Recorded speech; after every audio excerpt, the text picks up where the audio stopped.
Hello everyone, and welcome to my channel. Please like and subscribe if you like what you see. Hello everybody, how are you? So, I bought some crafting wire, some floral wire from Dollar Tree, and I saw on YouTube how a YouTuber named Bobbydukearts has used some wire. He used electrical wire, and he made a tree out of it. So, I had this floral wire, which is much thinner, but still, I mean, wire's wire. And I had this, and I thought, well, I could do that too. So I played around with it and made one that was silver and purple. Now, I've already made a purple and silver one I gave to my grandmother. And this time I'm doing a purple and red one.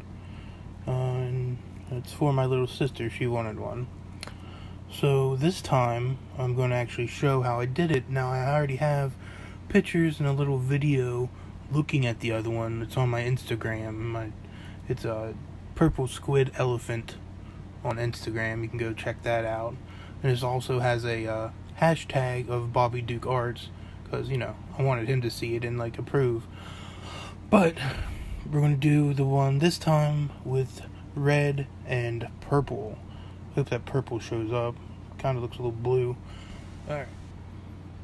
Alright, so first I took those spools of wire and cut it into about a foot long length here or so, and there's probably a good 100 pieces of each collar on here. And I bound them together, not very tightly or anything, just put a little bit of scrap wire around it to keep them together, kind of shushed them together here so not all the collars are on like one side, it's all mixed up. And I'm going to put this side into a little container with plaster of Paris, let it set up, and then I'll have something I can hold on to when I start twisting and grabbing onto this thing. Alright, now it's time for plaster Paris. So I got the mold I'm going to put it in. It's an old pill bottle. Got just a little fruit cup container thing. I'm going to mix it in, and here's the plaster Paris. The DAP brand, but that really doesn't matter. Just gonna put some plaster in here.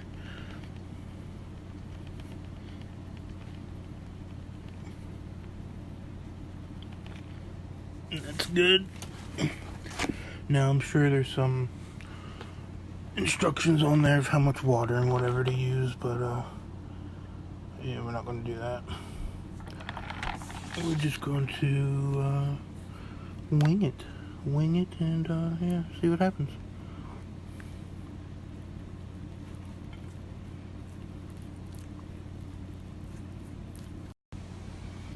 Okay, needed a bit more water. Let's do just a little dabble on here. It's probably not, I don't know, teaspoon or something. You just want it like a really thick pancake batter type of consistency. Now, the thinner you make it, it'll still work, but it's going to take longer to set up.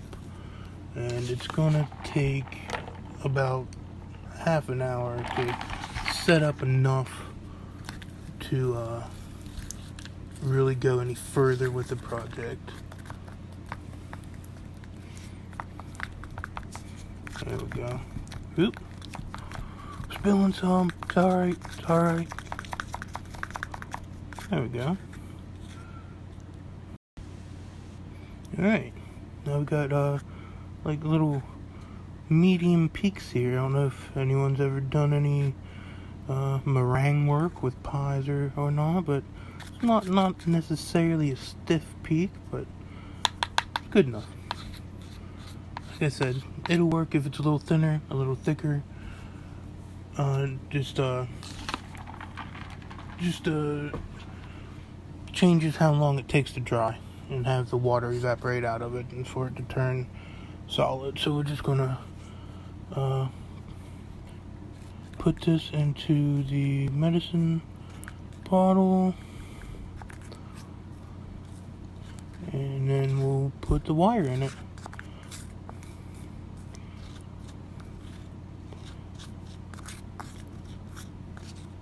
Yeah, that's a pretty good amount, huh? Look at that. Alright, we got the plaster Paris in there.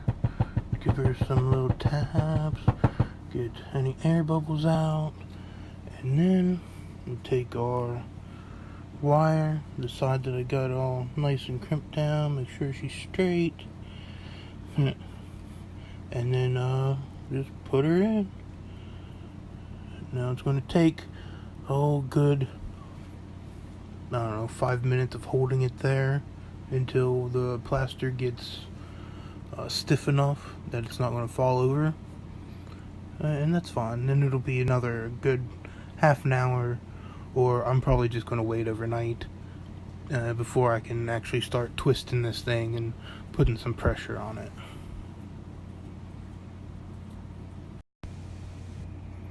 Okay, now since it's the next day and the plaster of Paris has had time to dry completely, it's time to do the first bend down here on the trunk. So to protect the wire collaring, I'm going to take this piece of old sandpaper here, wrap it around. No, I want to wrap it around with the sandpaper on the outside so it doesn't sand off the coloring, of course. Alright, there we go. Alright, now we're going to take a pair of vice grips pliers and we're going to attach them onto here. Get that right. And we're going to twist and twist and twist.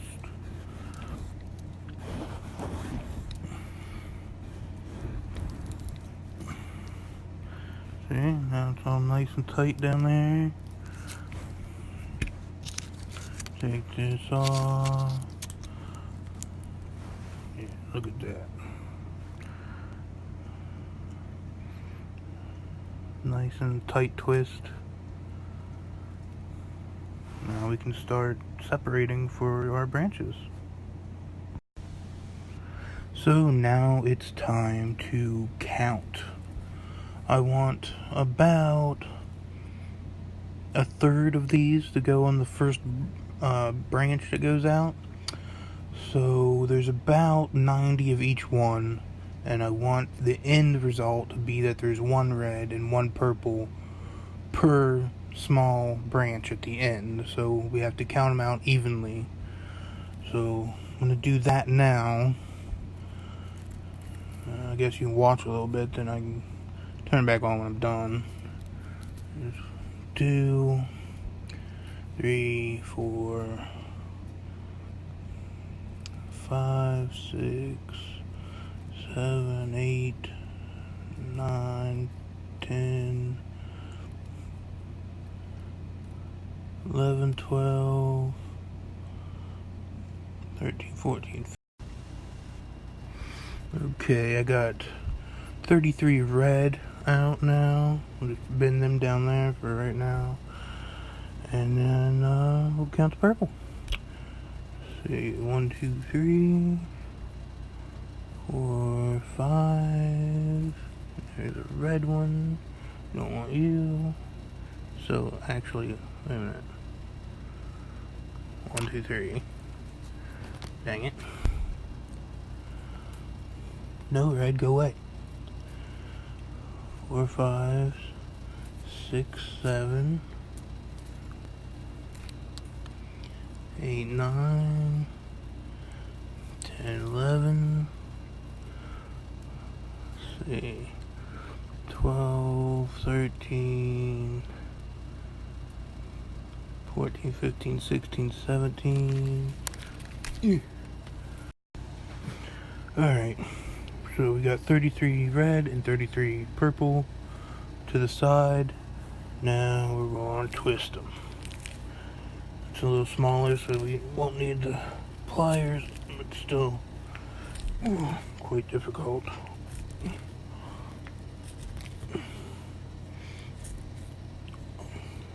There we go. Nice and tight. Going around. And then we'll stop a little bit up here and we'll take some more off for some more branches. Probably 15. And then we'll split the other one up into, I don't know, maybe 6 of each or something. I don't know, we'll see what we come to.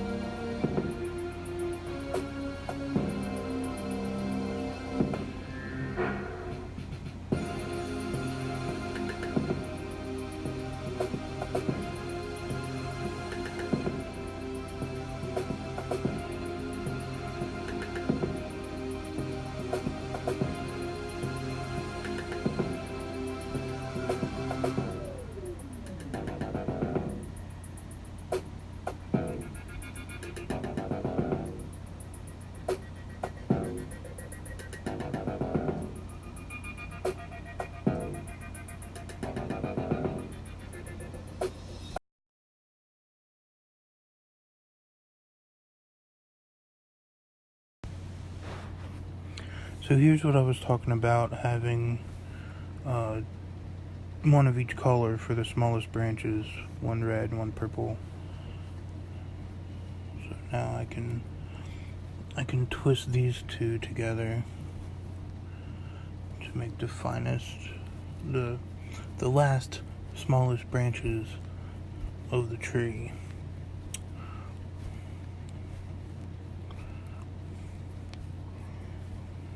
And it's tedious work, but you know, I think it's worth it in the end.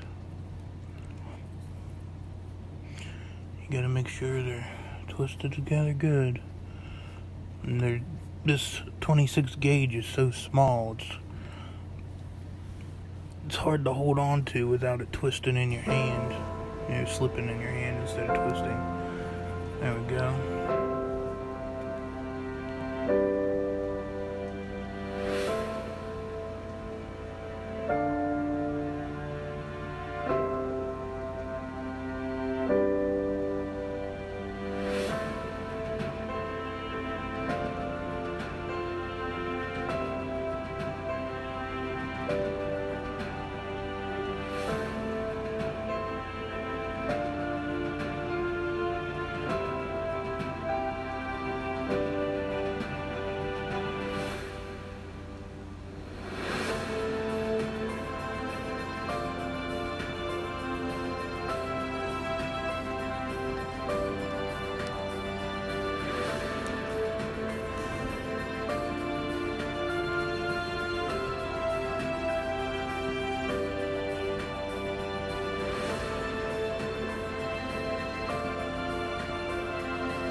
Alright, we got a lot of these twisted down to 2s.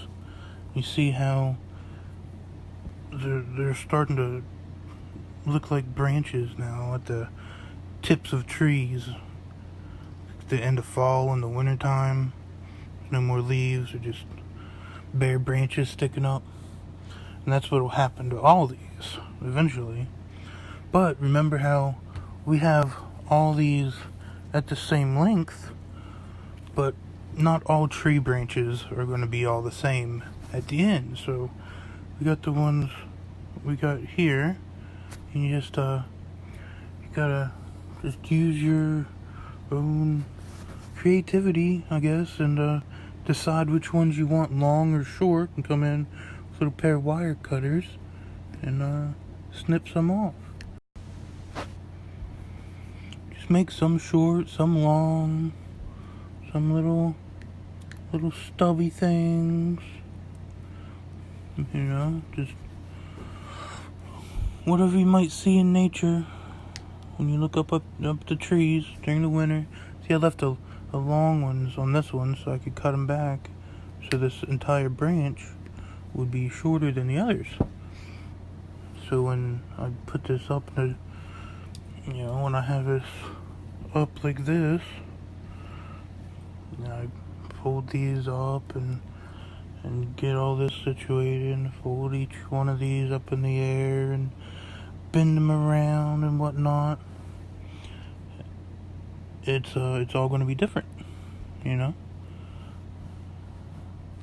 That's what nature is. Everything's a bit different.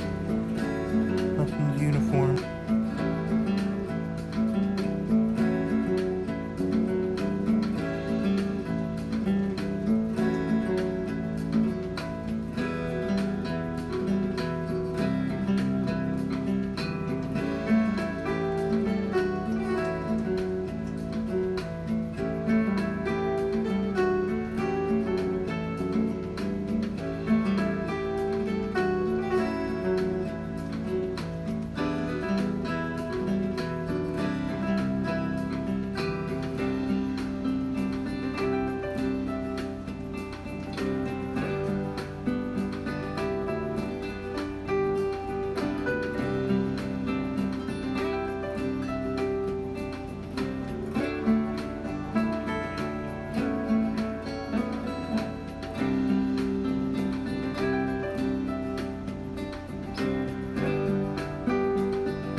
Okay, now that I have the medicine bottle and the plaster of Paris off of the root area, which I had to take down to the basement and put it in a vise and squeeze the bottle until it broke apart inside. I'm sorry I didn't show that on camera. I wasn't really expecting that to happen. But anyway, this is after it's all broken off, and I just kind of flicked it until it was clean. This is what we got left. Now we got to do basically the same things here as we did up here, but just not as fine as out here. We'll probably make them thick like this one or these or something. And we'll put them down here so we can put them around a rock and kind of shove them down into what we're going to create the ground out of. So now we got to count. Turn this thing upside down. Now we gotta count out some. You know what? We don't need to count, actually, because we're not going out to 1-to-1 like we did on the fine branches, we're just we're going to create some roots. As long as there's somewhat red and purple in each one, it really doesn't matter what the numbers are, because we don't need them to be equals. So we just kind of spread it out, and we'll just gather some up and start twisting them. So I'll just take like this bunch here and bend it out a little bit so we can grab a hold of it, and I'm gonna start twisting away till we make the roots.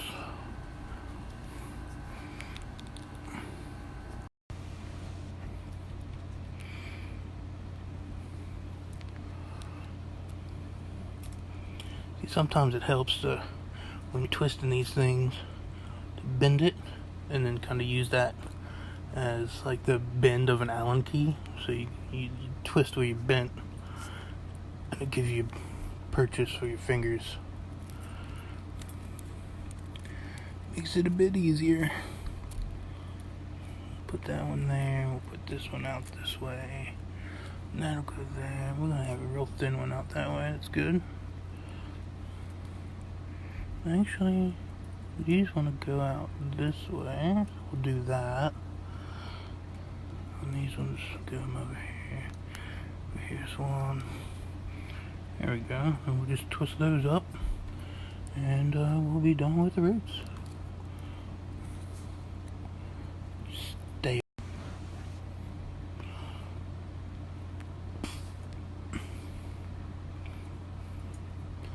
Almost done. Make sure these are all over here, nice and tight. Get these out of the way. Last one. It's almost all purple. Guess I could have done a little better about making them even, but that's alright. It just looked like one of the purple veins came down from the tree. Alright, here's your roots. Now, I gotta find a proper sized rock. We're gonna put a rock in there, and we're gonna bend the roots down around it, and then we're gonna stick it down into some type of medium, probably Spanish moss or something. And then we'll fluff up the top and we should be done.